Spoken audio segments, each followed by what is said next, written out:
With reactions, you can use your MIDI controller to set any Ableton Live parameter to a value of your choice.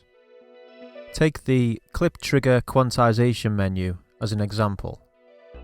To set its selected option, you can use the action Set Clip Trigger Quantization.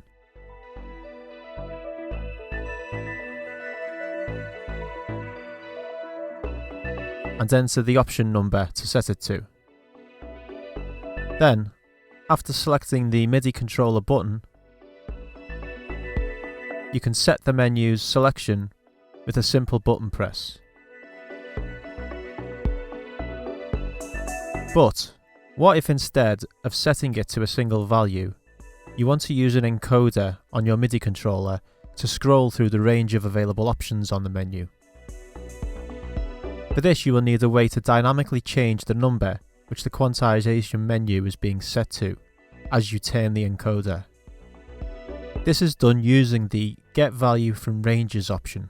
In this video, I'm going to explain how the Get Value from Ranges option works, and I'll walk you through how to use the Get Value from Ranges in your reactions to do a variety of powerful things.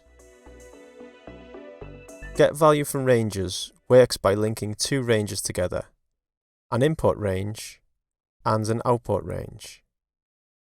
For my example earlier, where turning an encoder scrolled through the Clip Trigger Quantization menu, the input range is the encoder's range of MIDI velocity values.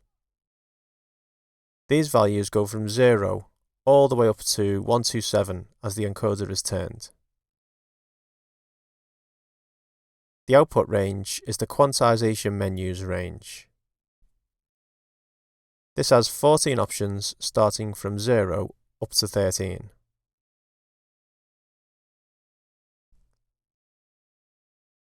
You can see that these two ranges have a completely different number of options.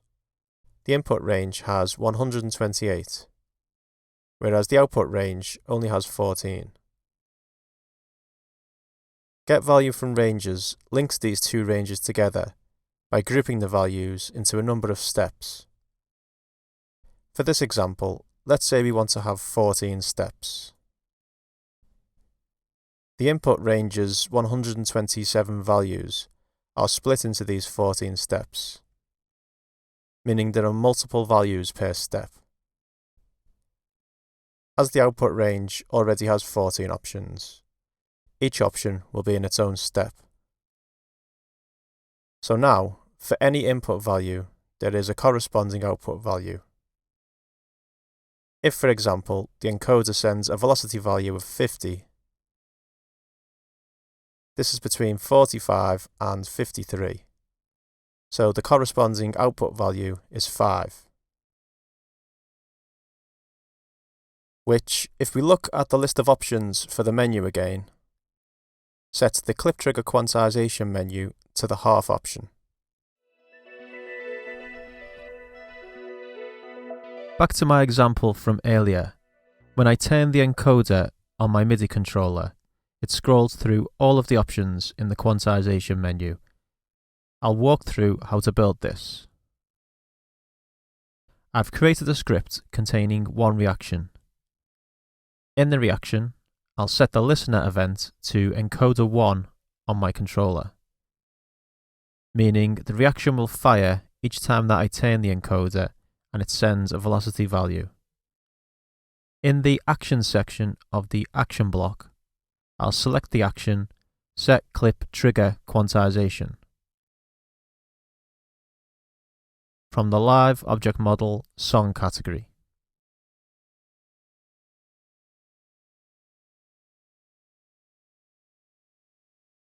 But instead of inputting a value in the action parameters number, I need to activate the Get Value from Ranges option. This is done by checking the Get Value from Ranges box. Doing so replaces the Value Input box with the Get Value from Ranges settings. You can expand and collapse these settings, or uncheck the box to return to the original Value Input box. I'll skip the first row of options for now, and concentrate on the input range and output range settings. As explained earlier, the input range for this is the encoder on my MIDI controller. If I turn on MIDI monitoring, as I turn the encoder, you can see it sends a velocity value from 0 to 127.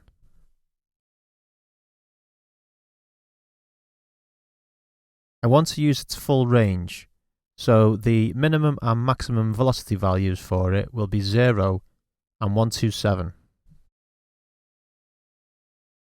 Velocity values don't have decimal numbers, so this is set to 0.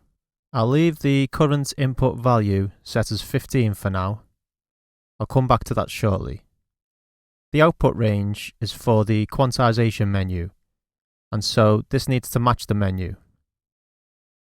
The list has 14 options, but as it counts from 0, the minimum and maximum should be 0 and 13. Decimal places for this should also be 0. And for the number of steps setting at the top, this needs to be 14. Anything less than this would mean that I can't select all of the options in the clip quantization menu. I'll now install this into Ableton and refresh my session. When I turn the encoder, the menu changes to 4 bars, but then it stays at that position. And if I keep turning, nothing happens. If I change the quantization menu's option, and then turn the encoder again, it jumps back to 4 bars again. The reason for this is because if I go back to the reaction settings, the current input value is simply being set to 15. For it to work correctly, this value needs to dynamically update with the velocity value being sent by the encoder as I turn it. To do that, I just need to select encoder 1's latest velocity value from the menu, which is in MIDI controller, current velocity value. I'll install this into Ableton and refresh my session.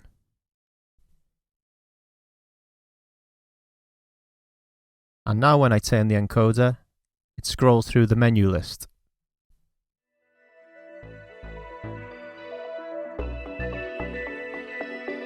Let's now switch this around and use the clip trigger quantization menu to send LED feedback to the LED ring on the MIDI controller.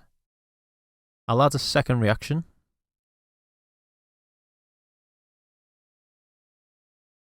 Select the listener event, clip trigger quantization has changed.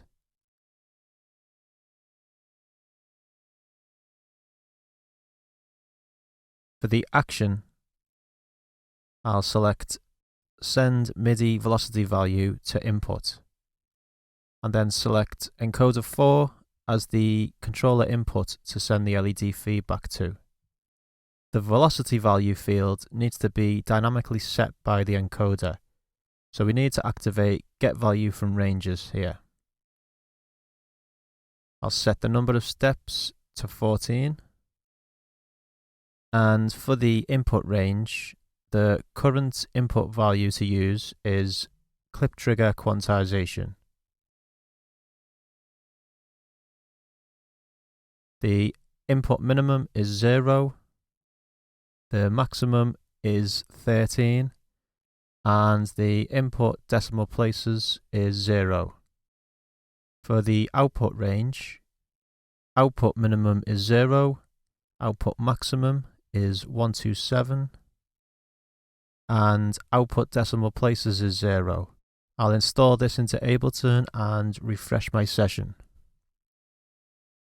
When I select options from the quantization menu in Ableton, it sets the position of encoder 4's LED ring on the controller. And also, if I turn encoder 1, which updates the quantization menu in Ableton, you can see that encoder 4's LED position changes with each step.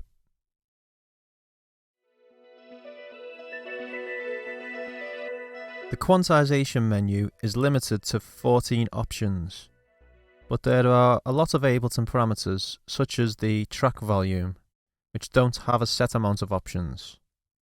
This parameters range uses decimal values from 0 to 1. For example, 0 dB is 0.85. Here is the logged output of the track volume as I move it up through its range.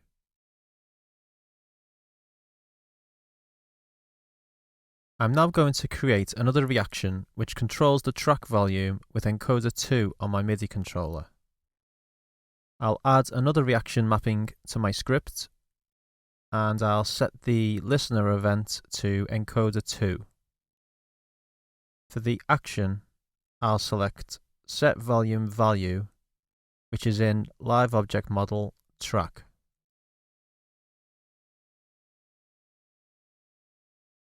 And in the number action parameter, I'll check the get value from ranges box. I'll set the input range settings to the same as last time. The current input value is encoder 2 velocity value. I'll set the input minimum to 0, set the input maximum to 127, and I'll set input decimal places to 0. And for the output range, the set volume value description tells me that its minimum and maximum values are 0 and 1. So I could just enter these directly into the boxes and that would be fine. But to avoid user input error, I can also select their minimum and maximum values via the menu. So I can set the output minimum to track volume minimum,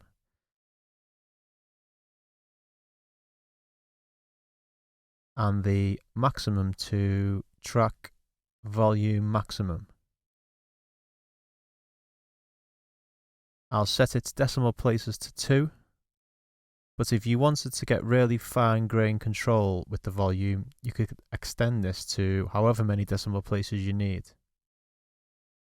I'll install this into Ableton and refresh my session.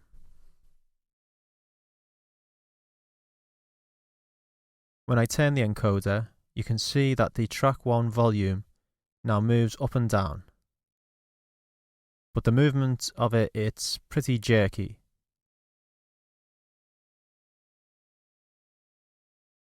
If I switch back to Control Surface Studio, that's because I have the number of steps set to only 10.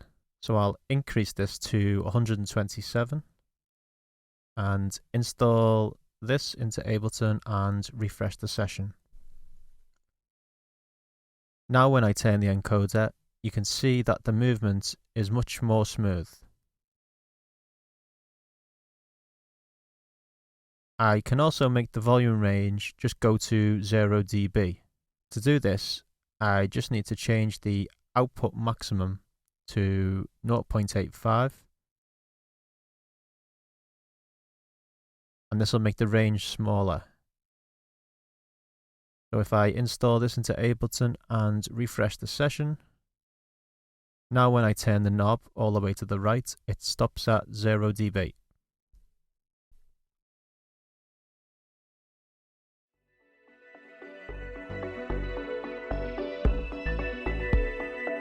It can quickly get confusing if your input and output ranges aren't doing what you expect. So being able to analyze what's going on behind the scenes with your input and output ranges is crucial. You can do this by setting the log data option to yes. I'll turn log data on for my volume reaction. I'll also reset the number of steps to 10. Then install this into Ableton and refresh my session. I'll turn the encoder slightly, just enough so that the encoder sends a bit of velocity data. Then go back to Control Surface Studio and open the log. As you can see, there's now a table of data in here, which was generated by the log data option. Although it looks a bit daunting to begin with, This table contains all of the information you'll need in order to understand how the input and output ranges are interacting with each other. The table currently has 10 columns, 11 if you include step 0. This represents each step in the range, which is set using the number of steps field. The in row goes from 0 up to 127, and the out row goes from 0.0 up to 0.85. These match the minimum and maximum values that are set in the input and output range settings. In each column or step, there is an input number and a matching output number. So if the input velocity value is 102, the output velocity value will be 0.68. Also, next to the in title are brackets containing a number. The number is the current input value that was used when I turned the encoder and the table was generated. In this case, you can see that when I last turned the encoder, the velocity value that was sent was 4. There's also one column which is green. This is the actual step that was used.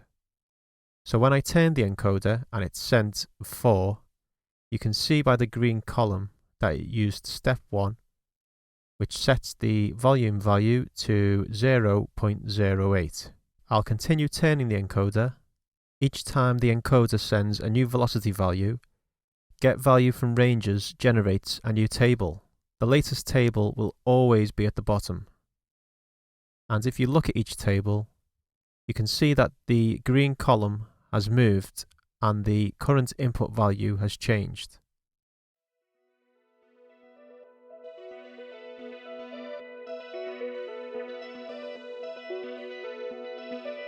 If we look back through the logged output, when the current input value was 117, why was step 10 used and not step 9?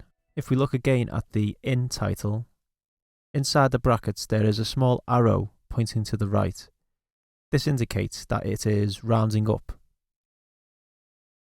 As the input value was 117, which sits between steps 9 and 10, it has been rounded up to step 10. You can round down instead by changing the round down option to yes. Then it would instead use step 9. And to show that it's rounding down, the arrow will point to the left. The last option, which we haven't talked about yet, is the reverse output range option. I'll set this to yes and install it into Ableton and reload my session. If I turn the encoder from left to right, you can see that the volume is now going down. And turning right to left moves it up. So it's now going in the opposite direction to before. Back in the log, if we look at one of the log tables, you can see that the out row now starts at 0.85 on the left and goes gradually down to 0. And next to the out title, you can see rev is displayed in brackets to show that the reverse output range is on. The effect is this reversed functionality. The log data feature of get value from ranges can quickly add large amounts of data to Ableton's log.txt file. Control Surface Studio constantly monitors this file in order to display data in its log.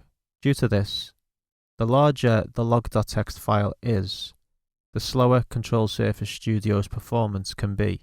So to avoid performance issues with the app, it's important when using the logging feature to keep clearing the log by clicking the Clear Log button at the bottom. When you've finished investigating the Get Value from Ranges data, always make sure to turn off the Log Data option and install this update into Ableton, and then clear the log again. That's all for this tutorial on the Get Value from Ranges option. If you found it useful, please like the video and subscribe to the channel for for more tutorials on reactions and building Ableton scripts with Control Surface Studio.